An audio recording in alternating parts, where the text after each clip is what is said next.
Hello everyone, I am Dr. Pallavi Tiple, consultant gynecologist and infertility specialist in FemCare Fertility. आज के हमारे ये video में हम अनएक्सप्लेन इनफर्टिलिटी के बारे में बात करेंगे। यानी कोई भी रीज़न नहीं है फिर भी आपको यदि बेबी नहीं हो रहा है, इसके बारे में बात करेंगे। कितने बार ओपीडी में हमारे पास पेशेंट आते हैं कि डॉक्टर हम लास्ट 4 साल से ट्राई कर रहे हैं, हम कंटिन्यूसली ट्राई कर रहे हैं, हमने सब टेस्ट कर लिए, हस्बैंड की सीमेन एनालिसिस हो गई, फीमेल की सोनोग्राफी में कोई प्रॉब्लम नहीं है, उसका एएमएच यानी एंटी मुलेरियन हार्मोन नॉर्मल है, ट्यूब की टेस्टिंग भी हो गई और डॉक्टर ने तो लैप्रोस्कोपी भी कर ली कि यूटेरस में जाके भी देख लिया, आपके एब्डोमेन में कैमरा डाल के देखा कि सब कुछ ठीक है या नहीं, और उसका नतीजा निकला कि सब कुछ ठीक है, फिर भी डॉक्टर हमें बेबी नहीं हो रहा है। ये क्यों हो रहा है? यदि हमें कोई प्रॉब्लम नहीं है तो मुझे प्रेगनेंसी रहने में क्यों प्रॉब्लम हो रहा है? इसको यूजुअली हम अनएक्सप्लेन इनफर्टिलिटी बोलते हैं। प्रॉब्लम ये है कि अनएक्सप्लेन इनफर्टिलिटी को लोग सीरियसली नहीं लेते। जिस चीज़ का रीज़न पता हो वो ज़्यादा ईजी होता है ट्रीट करना। यदि हमें पता है कि स्पर्म का थोड़ा सा काउंट कम है या मोटिलिटी कम है तो हो सकता है हम कुछ मेडिकेशन दें जिसकी वजह से सब अच्छा हो जाए, या ट्यूब में कुछ प्रॉब्लम है या यूटेरस में फाइब्रॉइड था, पॉलिप था, वो हमने निकाल दिया और सब कुछ अच्छा हो गया। बट अनएक्सप्लेन इनफर्टिलिटी को ट्रीट करना डिफ़िकल्ट रहता है। 30% केसेस में इनफर्टिलिटी का जो रीज़न रहता है वो अनएक्सप्लेन्ड ही रहता है और प्रॉब्लम ये हो जाती है कि पेशेंट चले जाते हैं कंफर्ट जोन में, उनको लगता है हमें तो कोई प्रॉब्लम ही नहीं है और हम आयुर्वेदिक ट्राई करें, हम होम्योपैथिक ट्राई करें, किसी ने कुछ और बोला, किसी ने डेज के बारे में बोला और वो ऐसे ही अपना एज बढ़ाते हैं और फिर 35 के बाद फीमेल की एक क्वालिटी में पे प्रॉब्लम आना स्टार्ट हो जाता है। यदि आपका कोई भी रीज़न नहीं दिख रहा है और आपने 2-3 साल तक ट्राई किया तो आपने किसी अच्छे इनफर्टिलिटी स्पेशलिस्ट से कंसल्ट करना है, उनकी हेल्प से आपने प्रेगनेंसी प्लान करनी है। अभी जानते हैं कि क्या क्या रीज़न हो सकता है जिससे अनएक्सप्लेन इनफर्टिलिटी आ सकती है। कभी कभार होता है कि हम सीमेन सैंपल तो कर लेते हैं, सीमेन एनालिसिस कर लेते हैं, उसमें हमें पता चलता है काउंट अच्छा था, मोटिलिटी अच्छी थी, प्रोग्रेसिव मोटिलिटी अच्छी थी और मॉर्फोलॉजी में भी कोई प्रॉब्लम नहीं था। बट यदि हम उसकी स्पेशल टेस्ट कराएं जिसको हम स्पर्म का डीएफआई यानी डीएनए फ्रैगमेंटेशन इंडेक्स बोलते हैं, तो फिर पता चलता है ये डीएफआई तो रेस्ट था, यानी वो बढ़ा हुआ था, जो स्मोकिंग, अल्कोहल, ये सब चीज़ों की वजह से भी हो सकता है। तो उस कारणवश भी आपको दिखता है कि स्पर्म एनालिसिस अच्छी है फिर भी प्रेगनेंसी नहीं रहती। या फीमेल में भी होता है कि कभी कभार आपका एएमएच तो अच्छा है, आपके फॉलिकल्स बन रहे हैं, बट उसमें एग्स है या नहीं ये हमें नहीं पता होता। कभी कभार फीमेल में एम्प्टी एग सिंड्रोम भी रहता है जिसमें एलएच एफएसएच रिसेप्टर में पॉलीमॉर्फिज्म रहता है और आपको विथ हेल्प ही एग्स आ सकते हैं, या कभी कभार आपके फॉलिकल्स में एग्स ही नहीं रहते या एग की क्वालिटी में प्रॉब्लम रहता है। तो हमें तो दिखता है कि डॉक्टर हमने तो देखो 20 बार फॉलिकुलर स्टडी की, हर बार तो एग रप्चर हो रहा था, टाइम पे भी रप्चर हो रहा था, मेरे पीरियड भी रेगुलर है, फिर कहाँ पे प्रॉब्लम आ रहा है? बेसिकली जो फॉलिकुलर स्टडी रहती है उसमें फॉलिकल रप्चर होता है, एग्स उसमें है या नहीं, उसकी क्वालिटी कैसे है वो हमें नहीं पता रहता। तो ये भी कुछ रीज़न हो सकते हैं कि जिसके वजह से आपकी अनएक्सप्लेन इनफर्टिलिटी है।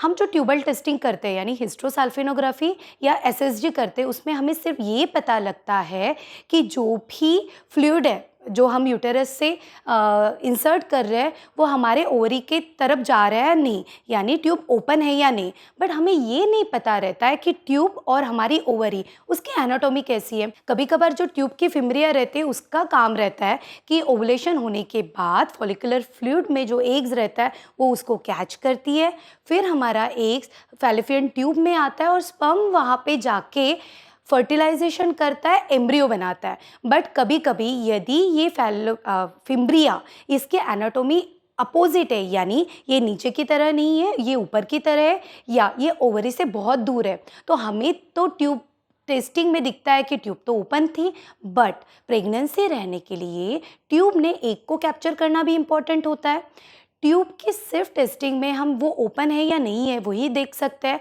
बहुत सारी चीज़ें भी होती है, जैसे ट्यूब में फिम्ब्रिया रहती है, उसकी एनाटॉमी कैसी है, ट्यूब में जो एनवायरनमेंट है वो सही है या नहीं, क्योंकि कभी कभार एंडोमेट्रियोसिस की वजह से ट्यूब का एनवायरनमेंट में भी प्रॉब्लम आते हैं। यूटेरस की बात करें तो यूटेरस में भी रिसेप्टिविटी होती है, यानी एम्ब्रियो को लेने की कैपेसिटी होती है। कुछ पेशेंट में ये रिसेप्टिविटी शिफ्ट हो जाती है, यानी जिस दिन एम्ब्रियो आना चाहिए उस दिन नहीं आता। इसके वजह से भी आपको प्रेगनेंसी नहीं रहती। हम जब आईवीएफ करते हैं तो उस टाइम पे भी हम देखते हैं कि हमने पेशेंट को 2 ग्रुप में डिवाइड किया।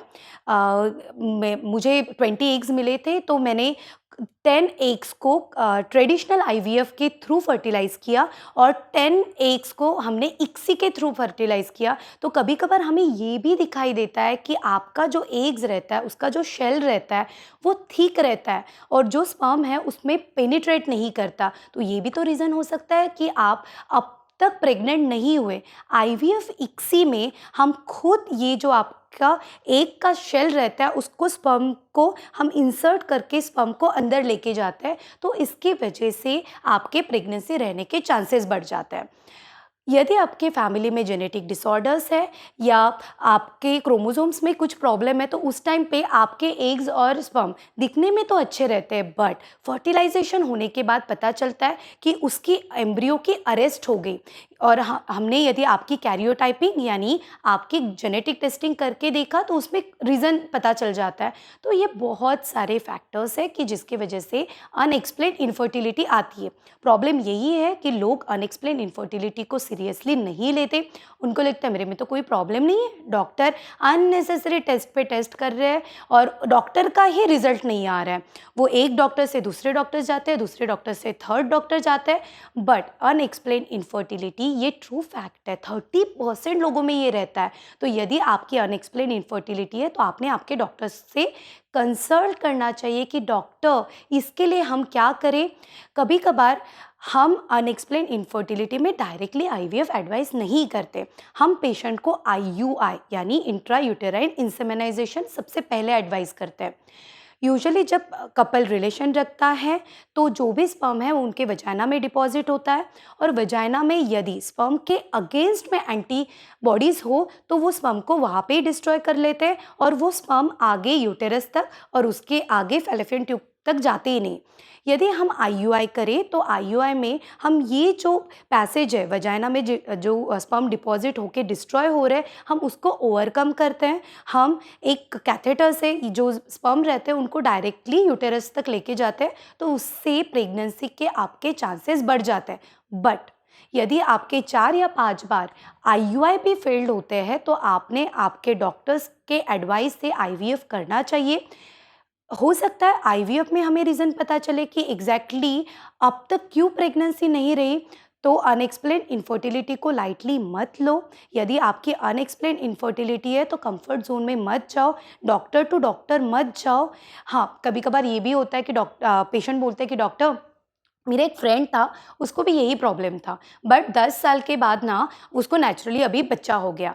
ये सब चीज़ें 90,000 में से 1 लोगों के साथ होती है। तो आप वो 1 लोगों में आओगे या नहीं ये भी हमें नहीं पता रहता।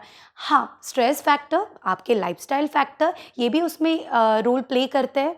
यदि आप बहुत स्ट्रेस में हो, आपके लाइफस्टाइल में प्रॉब्लम है, आप ओबेस हो, तो उसकी वजह से भी अनएक्सप्लेन इनफर्टिलिटी आती है। तो सबसे पहले आप में यदि अनएक्सप्लेन इनफर्टिलिटी है तो आपने आपके लाइफस्टाइल को चेंज करना है। यदि आपका वेट ज़्यादा है, आपको थायराइड है या कोई भी डिसऑर्डर्स है तो पहले उसको ट्रीट करना है। इसके बाद भी यदि आपकी प्रेगनेंसी नहीं रह रही है तो आपने एक्सपर्ट के एडवाइस लेनी है। अनएक्सप्लेन्ड है इसका मतलब ही यदि प्रॉब्लम नहीं होता तो क्लियर था, अब तक आप प्रेग्नेंट हो जाते। इसका मतलब प्रॉब्लम तो है बट वो फाइंड आउट नहीं हो रहा है, वो दिख नहीं रहा है। कभी कभार माइक्रोस्कोपिक प्रॉब्लम रहते हैं, वो हम डॉक्टर्स को प्रोसीजर करके फाइंड आउट करना पड़ता है और उसको ओवरकम करना पड़ता है। तो दोस्तों, अभी हमने हमारे ये वीडियो में अनएक्सप्लेन्ड इनफर्टिलिटी के बारे में बात की। हम हमारे नेक्स्ट वीडियो में और अच्छे टॉपिक लेके आएंगे। Thank you so much.